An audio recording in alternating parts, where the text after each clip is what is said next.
আসসালামু আলাইকুম। আমার বলার কোনো ভাষা নেই, কিভাবে শুরু করব সেটা বুঝতে পারছি না। আমার মতো সারা দেশের লোক আজকে হতবাক। এরকম একটা কাণ্ড হতে পারে আমরা কেউ কল্পনা করিনি, কারো ধারণার মধ্যে ছিল না। কিন্তু এই অবিশ্বাস্য জিনিস আমাদেরকে হঠাৎ করে গ্রহণ করতে হয়েছে।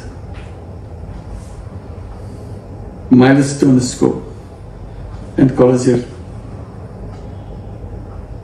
যে দুর্ঘটনা, প্রশিক্ষণ বিমান বিধ্বস্ত হয়ে এই কচি শিশুদের উপরে ঝাঁপিয়ে পড়ল, আগুনে পুড়ে মরল। মা বাপদের আমরা কি জবাব দেব? কি বলবো তাদেরকে? আমরা নিজেদেরকে তো জবাব দিতে পারছি না। অজানা শিশুদের মুখ সবার চোখে ভেসে উঠছে। সারা জাতি হতভম্ব, বাক্রুদ্ধ, শোকাহত বললে খুব কম বলা হবে। এই দুর্ঘটনার রেশ এখনো কাটেনি। এখনো লাশ আসছে হাসপাতালে, এখনো হাসপাতালে মারা যাচ্ছে। মা বাবা এখনো খোঁজ নিচ্ছে আমার সন্তান কোথায়, তাকে আর কোনোদিন চেনা যাবে কিনা। যাদের লাশ দেখছি তার মধ্যে আমার সন্তান আছে কিনা পৃথক করার তো কোনো উপায় নেই। এরা আমাদের সবারই সন্তান, হঠাৎ করে চিরদিনের জন্য চলে গেল। আমরা অবশ্যই তদন্ত করব, তদন্ত তারা ফিরে আসবে না। আমরা চিকিৎসার ব্যবস্থা করছি, সবাই ঝাঁপিয়ে পড়েছে।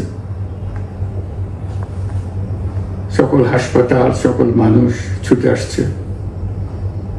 আমরা সবার কাছে অনুরোধ করছি, হাসপাতালে ভিড় করবেন না, কারণ যারা আহত তাদের জন্য এটা ভালো না।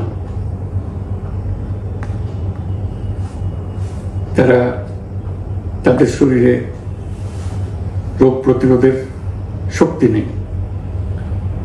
আমরা ভিড়ে থাকলে আমাদের শরীর থেকে কি রোগ তাদের মধ্যে ছড়িয়ে পড়বে তা বলা মুশকিল। কাজে দূরে থেকে দোয়া করেন সবাই।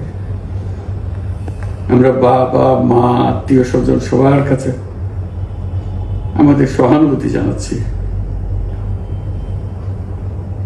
বাংলাদেশের যত সন্তান আছে সবাই আপনাদের সন্তান। আমরা নিজেদের মনকে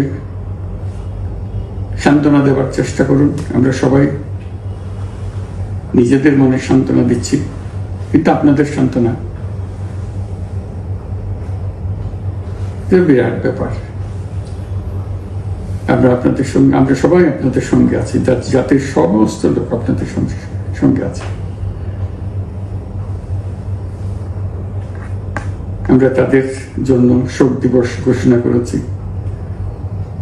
আগামীকাল শোক দিবস, আমরা সবাই মিলে তাদের কথা স্মরণ করব, তাদের আত্মার শান্তি কামনা করব। আজকে থেকে সবাই তাদের আত্মার জন্য, তাদের রুহের জন্য মাগফিরাত কামনা করব। আল্লাহ আপনাদেরকে শান্তি দিন। আমাদের জাতির সবাইকে, যারা এই দুর্ঘটনায় বিধ্বস্ত, সবাইকে আল্লাহ শান্তি দেন। তাদের জন্য দেশবাসী সবাই আমরা দোয়া করছি। আল্লাহ এই শিশুদের জান্নাতবাসী করে। খুদা হাফেজ।